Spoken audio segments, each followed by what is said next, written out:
خوش آمدید کہتے ہیں آپ کو ایک بار پھر علماء کرام کے ساتھ ہماری یہ نشست ہوتی ہے. آج 10 رمضان المبارک، بس ماہ مبارک کے پہلے عشرے کا آخری دن بھی آج، اور جناب خطیب الکبریٰ سلام اللہ علیہ سے منسوب بھی ہے آج کا دن. اور ہمارے علماء کرام ہمارے ساتھ موجود ہیں، جناب قبلہ مولانا کمل میدوی صاحب، قبلہ مولانا عمران بشیر صاحب، مفتی عامر صاحب اور جناب قبلہ مفتی سہیل اعظم صاحب. سب کا بہت بہت شکریہ.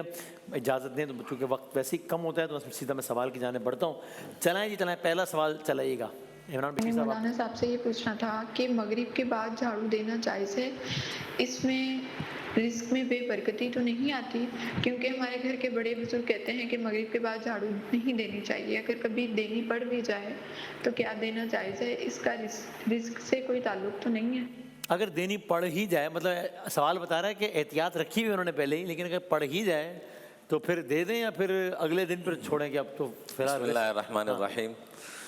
یہ دیکھیں، یہ اغلاط العوام میں سے ہے کہ اپنی طرف سے ہی چیزوں کو مسلط کر لینا کہ جس کا دین سے کوئی تعلق نہیں. حدیث پاک میں آتا ہے کہ میری امت کا ایک وقت آئے گا اور بڑی تباہی کا وقت ہوگا کہ افتوا بغیر علم ضلوا و اضلوا، بغیر علم کے ہی فتوے دیں گے، خود بھی گمراہ ہوں گے، دوسروں کو بھی گمراہ کریں گے. تو کم از کم ہمیں یہ جو بھی چیز ایسی، جیسے آپ نے فرمایا نا کہ احتیاط پہلے سے چل رہی ہے، ٹریٹمنٹ چل رہا ہے، تو ایسے ٹریٹمنٹ چلانے سے پہلے ہمیں علماء کرام سے فاسألوا اہل الذکر ان کنتم لا تعلمون پوچھ لیا کریں. برکت کا جو معاملہ ہے حدیث قدسی ہے، انی اذا اطعت رضیت، جب میرے بندے اطاعت اور فرما برداری پہ آتے ہیں تو میں ان سے راضی ہوتا ہوں. وَإِذَا رَضِيتُ بَارَكْتُ، راضی ہو کے پھر میں برکت عطا فرماتا ہوں. وَلَيْسَ لِبَرَكَتِي نِهَایَہ، میری برکتوں کی پھر انتہا نہیں ہوگی. وَإِنِّي إِذَا عُصِيتُ غَضِبْتُ، جب میرے بندے نافرمانی کرتے ہیں تو پھر میں برکتیں چھین لیتا ہوں اور پھر میری ناراضگی تمہاری نسلوں تک چلے گی. تو گناہوں سے اصل بچنا چاہیے. بلکہ مجھے آج سے کوئی 10 سال پرانا یاد آ گیا، آپ ہی نے پوچھا تھا ادھر ہی بیٹھ کے، جنید جمشید مرحوم حیات تھے، کہ کالی بلی راستہ کاٹ جائے تو کیا ہوتا ہے؟ تو میں نے اس وقت بھی عرض کیا تھا کہ کالی بلی سے کچھ نہیں ہوتا، کالے کرتوتوں سے تباہی ہوتی ہے. صحیح، ٹھیک ہے.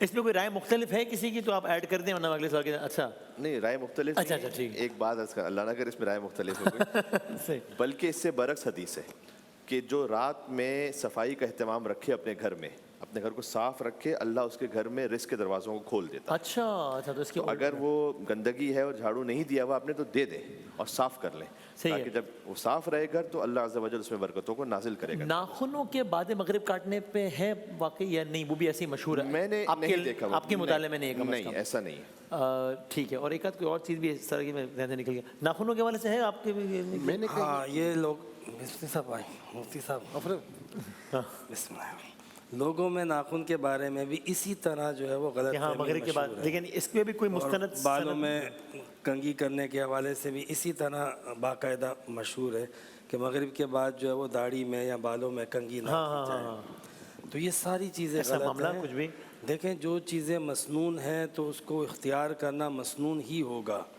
وہ باعث برکت ہی ہوگا. صفائی نصف ایمان ہے. آپ گندگی لے کے بیٹھو گے مغرب کے بعد، مطلب آپ کس حدیث کے تحت وہ گندگی جمع کرو گے؟ تو صفائی کریں، آپ بالکل کریں، کوئی ایسی بات نہیں ہے. پھر علامہ صاحب نے جو روایت سنائی، جو روایت یہ تقاضا کرتی ہے کہ بلکہ برکت تب آئے گی جب آپ صفائی کرو گے. صحیح ہے. بلکہ وہی بات ہے کہ کچھ معاملات میں معاملہ برکت سے ہے کیا؟ کیونکہ مجھے یاد پڑتا ہے کہ ایک دفعہ یہ سوال آیا کہ جی ہم نے سنا ہے جی کھانے کے بعد انگلیاں کرنا، یہ لفظ تھا وہاں پہ سوال میں کہ نوست کی علامت ہے. تو وہاں کہا گیا کہ نہیں بھائی، یہ تو پسند کیا گیا کہ ایسا کرنا چاہیے، ایسے سنت ہے نا. ہاں، تو کچھ چیزیں یعنی بالکل برعکس مشہور ہے ہمارے معاشرے میں. جو کہ بلکہ اچھا، غالباً مجھے ایسا لگتا ہے کہ ایک پہلو اس میں یہ نکلتا ہے، ایک پہلو یہ نکلتا ہے کہ ہمارے کچھ گھروں میں ایسا ہے کہ جب تک ماسی نہیں آئے گی صفائی نہیں ہوگی. ہاں ٹھیک. اب پورا دن گھر جو ہے نا گندا پڑا ہوا ہے اور مغرب کے بعد صفائی ہو رہی ہے، تو ایسا نہیں ہونا چاہیے. گھر جب بھی گندا ہو، جو بھی ہو، تو اس کو فوراً صفائی کر لینی چاہیے. بلکہ اگر مجھے دونوں حضرات کی برکت سے ایک وہ حدیث یاد آ گئی، فرمایا غسل الاناء و طہارت الفنا یورثان الغنا، کہ راتوں کو برتن دھو کے سونا اور اپنے گھر کے باہر کی بھی صفائی کر کے سونا، یہ انسان کو غنی بناتا ہے. واہ واہ واہ. تو اور باہر کے ممالک میں ہم دیکھتے ہیں زیادہ ہوتا ہے کہ وہ اپنے گھر کے باہر کی صفائی اور یہ اور وہ ڈسٹ بن میں ڈالنا اور سارا کر رہے ہوتے ہیں، اور یہاں عجیب ہے نا. جی، مجھ سے آپ کچھ بولنا چاہ رہے ہیں. یہ انگلی صاف کرنے کا جو چاٹنے کا جو ہے نا، اس میں یہ احتیاط ضرور کریں کہ نبی کریم علیہ السلام 3 انگلیوں سے کھانا کھاتے تھے. اچھا. وہ بھی آپ دیکھیں اتنی، اب ہم 5 انگلیوں سے کھانا کھائیں سبحان اور پوری آلودہ کر دیں اور پھر یوں کر کے جب چاٹے تو سامنے والے کو لازمی آر محسوس ہوگی، اور پھر آپ اوپر سے اگر یہ کہو کہ سنت ہے تو بڑی حیرت کی بات ہے۔ جب آپ سنت کو پیش کرو تو خوبصورتی سے پیش کرو، نبی کریم علیہ السلام کی پوری سنت پیش کرو کہ اس طرح 3 انگلیوں سے کھانے میں آپ کی باقاعدہ کیلریز جو بتاتے ہیں نا نیوٹریشنسٹ، تو وہ باقاعدہ کاؤنٹ ہوتی ہیں، پلس یہ کہ یہ آخری اللہ تعالیٰ نے اس کے اندر برکت رکھی ہوتی ہے۔ بندہ جب اس کو سنت کی نیت سے چاٹے اور اللہ تعالیٰ نے یہ برکت بھی رکھی ہو تو فائدے ہوتے ہیں، بیماریاں دور ہوتی ہیں۔ ویسے مولانا آپ کچھ کہنا بھی چاہ رہے ہیں تو اس میں یہ بھی ایڈ کیجیے گا، یہ مفتی صاحب کی بات سے یاد ہے، یہ بھی ضروری ہے نا کہ خاص کر کے وہ افراد، میں کسی ایک طبقے کو بالکل نشانہ نہیں بنا رہا، کہ لیکن جن کی وضع قطعی ظاہری ایک وہ ہے کہ جناب وہ یعنی مسلمان یا فالوور ہیں، تو کوئی بھی، بلکہ ہر مسلمان پر اس کے اپلیکیشن ہوتی ہے، کوئی مخصوص طبقہ نہیں کر رہا، کہ ہمارے کسی عمل سے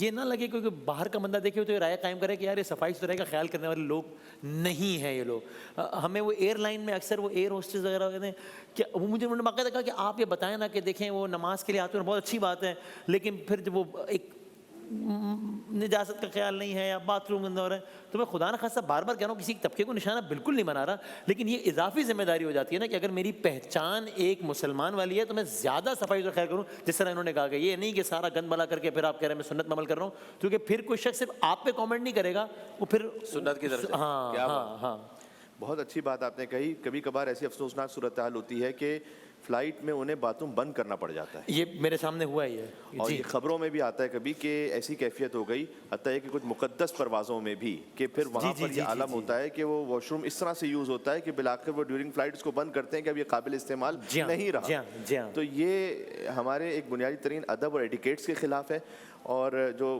حدیث میں آیا ہے کہ کونوا لنا زینا ولا تکونوا علینا شینا، ہمارے لیے باعث زینت بننا، باعث شرمندگی نہیں بننا۔ تو دیکھیں جو عام انسان ہے نا وہ ایک مسلمان کو پہلے دیکھے گا اور دین کا فیصلہ پھر رائے قائم کر لے گا وہ اس پر۔ دیکھیں وہ بہت کم ایسا ہوگا کہ ڈائریکٹ پہلے قرآن شریف کو جا کے دیکھے یا کسی حدیث کی کتاب کو دیکھے، کسی سنت کی کتاب کو دیکھے، وہ کہے گا جناب یہ تو زید عمر بکر ایسا ہے تو دین ایسا ہی ہوگا۔ بلکہ ایک لطیف حدیث ہے کہ جس میں شجرہ طیبہ جو قرآن میں بھی ذکر ہے نا شجرہ طیبہ کا، تو حضور نے فرمایا کہ جڑ اس کی میں ہوں، اور پھر تنا مثلاً یہ کہ پورا ذکر ہوا کہ تنا اور شاخیں، اور پھر فرمایا کہ پتے جو نا تم ہو امت۔ اب پتے جو ہے نا جب اگر ہم ہیں تو اس میں بہت سارے مطالب ہیں۔ درخت پہ وسیم بھائی میں آپ سے سوال کرتا ہوں، آپ دور سے جڑ کو دیکھتے ہیں پتوں کو دیکھتے ہیں؟ میں تو جڑ پہ تو نظر نہیں پڑتی ہے، پتوں کو نظر پڑتی ہے۔ پتوں کو دیکھتے ہیں، درخت کا فیصلہ رائے قائم کر لیتے ہیں ہم۔ ہاں پتوں کو دیکھیں گے وہ رائے قائم کر لیں گے کہ دین ایسا ہوگا۔ صحیح، اس لیے آپ کا جی فرمائیں بڑی ذمہ داری ہے آپ کا ایک ایک عمل جو ہے نا اس میں کہا باعث زینت بننا، باعث شرم و حیا نہیں بننا۔ میں جو بات کہنے لگا تھا وہ کہ شاید یہ امپروومنٹ کم سے کم اتنی ہوئی ہے، یہ جو سپرسٹیشنز ہے کہ رات میں یہ نہیں کرنا، ناخن نہیں کرنا، جھاڑو، کہ آپ نے بالکل صحیح فرمایا، مجھے بھی یاد آ گیا کہ وہ کالی بلی سامنے سے، یہ 10 سال پہلے کا سوال، اب سوال یہ نہیں آتا۔ شکر ہے، ہاں یہ بات پچھلے کم سے کم 5-6 سال سے سوال نہیں آیا، اس کا مطلب ہے کہ یہ دور ہو گیا لوگوں میں۔ شکر ہے تو انشاءاللہ اس ٹرانسمیشن کے صدقے میں برکت سے یہ بھی سلسلہ دور ہو جائے کہ بھئی رات میں آپ گھر کو صاف رکھیں، اگر آپ کے ناخن بڑے ہوئے تو آپ اس کو کاٹ لیں، کنگھی کرنی ہے تو آپ اس کو کیجئے، تو انشاءاللہ یہ آہستہ آہستہ اسٹیپ مجموعی طور پر بہتری ہو انشاءاللہ، اس وجہ سے تو ہم سب شامل ثواب ہو جائیں گے انشاءاللہ۔ قبلہ مفتی سہیل صاحب کامنٹ کریں گے، اس سے پہلے میں ایک بہت ادب کے ساتھ کامنٹ کر رہا ہوں، کسی کو نصیحت کرنے کا بالکل میرا منصب ہی نہیں ہے، لیکن مجھے ایسا لگتا ہے کہ شاید بہتر ہو کہ ہم ان پلیٹ فارمز پہ یہ والی ایسی جڑی باتیں کر لیں۔ کچھ چیزیں ہیں جن پر پتہ ہے سب کو کہ اگر رائے مختلف ہے تو وہ یقین مانے 15 منٹ کے سیگمنٹ میں وہ نئی مسئلہ حل بنانے والا، تو یہ اس پہ یہ کر کے کہ او جی مفتی صاحب نے ان کو یہ کہہ دیا اور ان کو وہ کہہ دیا اور یہ کر دیا، اور پھر وہ کیپشن لگا کے، میں بالکل کسی کو نصیحت نہیں کر رہا ہوں، نہ کسی کی نیت پہ شک کر رہا ہوں، لیکن مجھے کبھی کبھی ایسا لگتا ہے کہ دیکھ کے کیا لگتا ہے کہ معاشرے کے سارے مسئلے حل ہو گئے ہیں، ماں باپ کے حقوق، پڑوسی سب ہو گئے، اب یہ 4 مسئلے رہ گئے، ان پہ بات ہو رہی ہے، جس میں مجھے پتہ ہے کہ میں سوال کروں گا ادھر سے یہ ہوگا ادھر، تو شاید اگر یہ کچھ ہے تو میرا خیال ہے کہ شاید ایک معاملہ بہتر ہوتا ہے، میری رائے ہے، ناقص رائے ہے میری۔ مجھ سے آپ اس وجہ سے فرمائے گا، پھر اگلے سوال کی جملہ میں یہ کہوں گا کہ مرغے نہ لڑائیں، کیا بات، آپ دین کی بات کریں جس کی ضرورت ہے عوام الناس کو۔ ہاں جی اچھا، بہت سے لوگ یہ بھی کہتے ہیں کہ منگل کے دن کوئی کام شروع نہیں کرنا چاہیے۔ ہاں جی سارے دن اللہ کے ہیں، اور جس دن بھی کام شروع کریں اللہ کے نام سے شروع کریں، اچھا کام شروع کریں، اچھی نیت کے ساتھ اللہ تعالیٰ غیب سے برکت عطا فرمائے کیا گا. یہ ہے کہ جمعہ عید کا دن ہے، جمعرات مبارک دن ہے، وہ ایک علیحدہ بات ہے، کوئی دن منحوس نہیں ہے.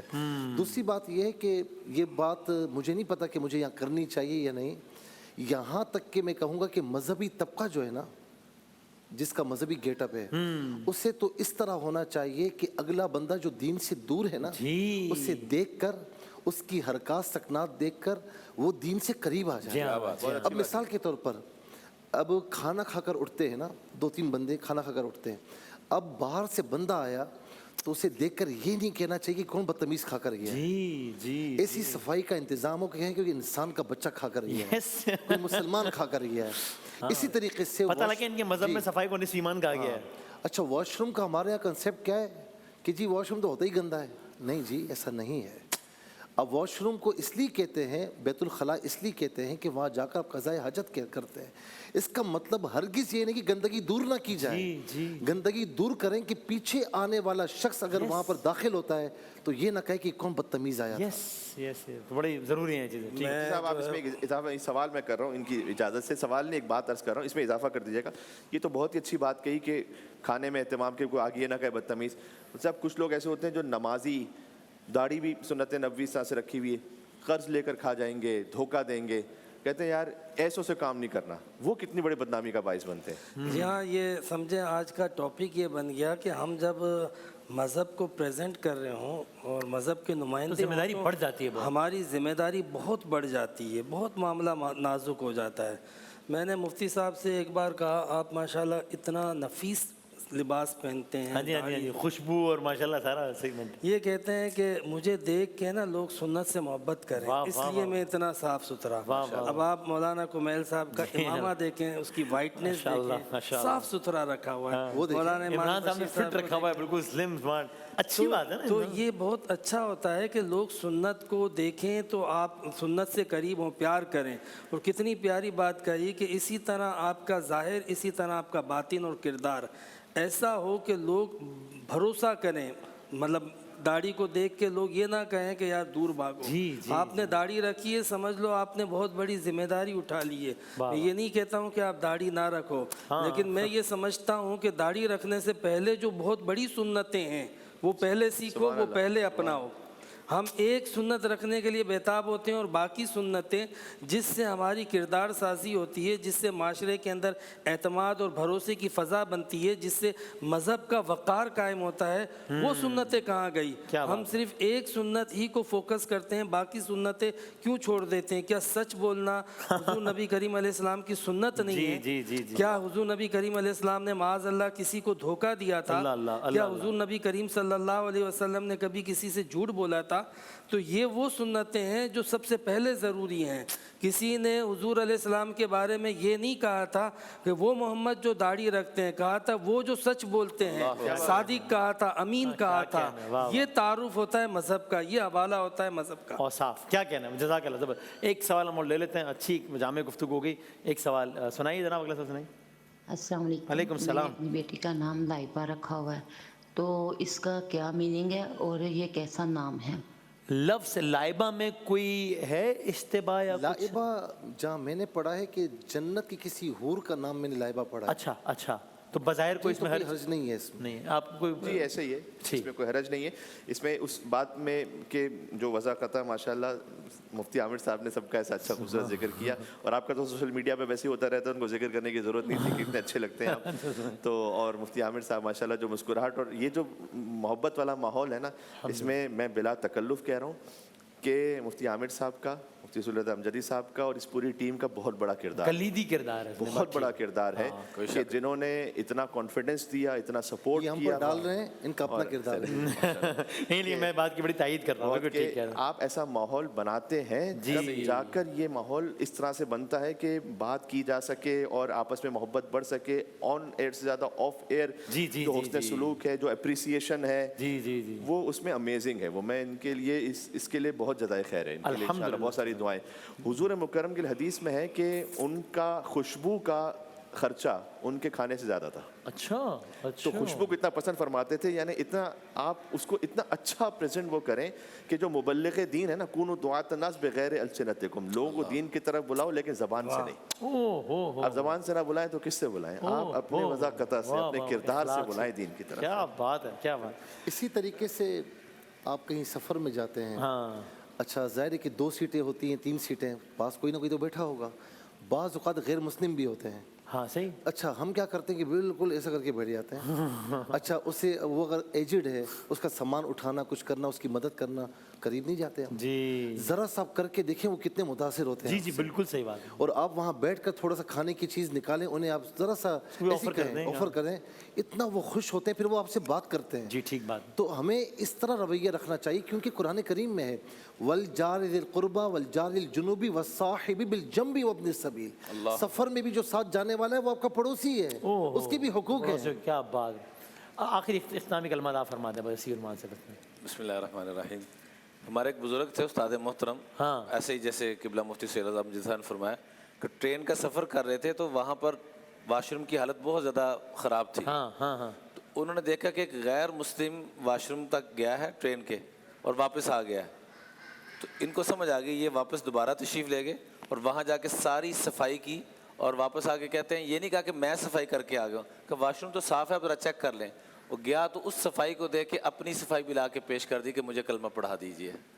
تو اگر ہم اپنے عمل کے ذریعے سے, جیسے علامہ کمیل صاحب نے فرمایا کہ واقعتاً اللہ تعالیٰ ہمارے ان دونوں بھائیوں کو جزائے خیر عطا فرمائے, اور یا خالی یہاں بیٹھ کر نہیں وسیم بھائی, اور اس کی سرپرستی اللہ نے آپ کو جو عطا فرمائی ہوئی ہے کہ یہاں سے امت کو خیر کا پیغام پہنچانا. اور مجھے اب تک یاد ہے جنید جمشید مرحوم یہ بار بار بات فرماتے تھے کہ اللہ نے اس شہزادے کو امت کے جوڑنے کا ذریعہ بنایا ہوا ہے, اور اللہ سے دعا ہے کہ اللہ اس میں مزید ہمیں خیروں کا ذریعہ فرمائے. آقا کریم علیہ السلام دعا مانگا کرتے تھے کہ اللہ ہمیں خیر کا ذریعہ بنا, ہدایت کا ذریعہ بنا, نہ کہ ایسا ذریعہ بنا کہ ہم لوگوں کی تباہی اور بربادی کا ذریعہ بنا. اللہ اللہ الہ غیر مسلم تھا, جزاک اللہ. امام محمد رحمۃ اللہ تعالیٰ علیہ کو دیکھ کر مسلمان ہوا, کلمہ پڑھایا, تو کہا کہ کس چیز نے آپ کو مسلمان ہونے پہ مجبور کیا؟ تو کہا کہ آپ اتنے خوبصورت ہیں, میں جب بھی آپ سے ملتا تھا آپ نے کبھی نہیں پوچھا تو کون ہے, کہاں سے آیا ہے. تو میں سوچنے پر مجبور ہوا کہ اس امت کا چھوٹا محمد ایسا ہے تو بڑا محمد کیسا ہوگا. کیا کہنے ہیں, واہ واہ سبحان اللہ. آدھا منٹ ہے میرے پاس کہ میں کہہ سکوں. مفتی صاحب نے جو بات کہی کہ کسی کا سامان اٹھا دینا, کھانا پیش کر دینا, یہ تو بہت زیادہ کرٹیسی ہو, یہ تو ہے ہی. آپ, میں نے جو تجربہ کیا, آپ ایئر لائن میں نماز پڑھ رہے ہیں نا فلائٹ میں, تو جو بھی پرمیشن دیتا ہے میں سے پوچھتا ہوں نا کہ نماز پڑھ لوں کیا, آپ خالی جاتے ہوئے کہیں کہ میں نے آپ کے لیے دعا کی تھی, وہ اتنا خوش ہو جائے گا, وہ یقین جانے ایسا خوش ہوتا ہے. کہتے ہیں کہ صرف یہ کہ میں نے آپ کے لیے بھی دعا کر دی, آپ کا شکریہ, آپ نے مجھے نماز پڑھنے کی اجازت دی, میں نے آپ کے لیے دعا کی. کہتا ہے کہ آپ نے میرا دن بنا دیا بھائی, واہ واہ واہ, آپ نے, اور مجھے ہمیشہ اس طرح سے یاد رکھنا, مجھے بہت ضرورت ہے. تو میں دعا میں کوشش یہ کرتا ہوں کہ بہت سارے اسٹاف ہوتے ہیں جو کسی اور مذہب سے, پروردگار سب سے پہلے اس کو ہدایت بھی عطا کرتے ہیں اور اس کے رزق میں بھی وسعت دے دے. کاش وہ ایک کہنا اس کو یاد رہ جائے, کبھی کوئی راستہ کھل جائے تو پتہ نہیں کتنے راستے ہدایت کے پھر جیسا کھل جائیں گے, اور کتنے جو خیر کے راستے. کیا کہنا, جزاک اللہ, کیا کہنا ہے, جزاک اللہ, بہت نوازش, بہت شکریہ, اور خوبصورت گفتگو ہوئی. اور اللہ تعالیٰ ہم سب کو, میں سب سے پہلے تو اپنے لیے کہہ رہا ہوں, ان پر عمل کرنے کی توفیق عطا فرمائے انشاءاللہ. جزاک اللہ. ایک وقفے کے بعد دوبارہ حاضر ہوتے ہیں.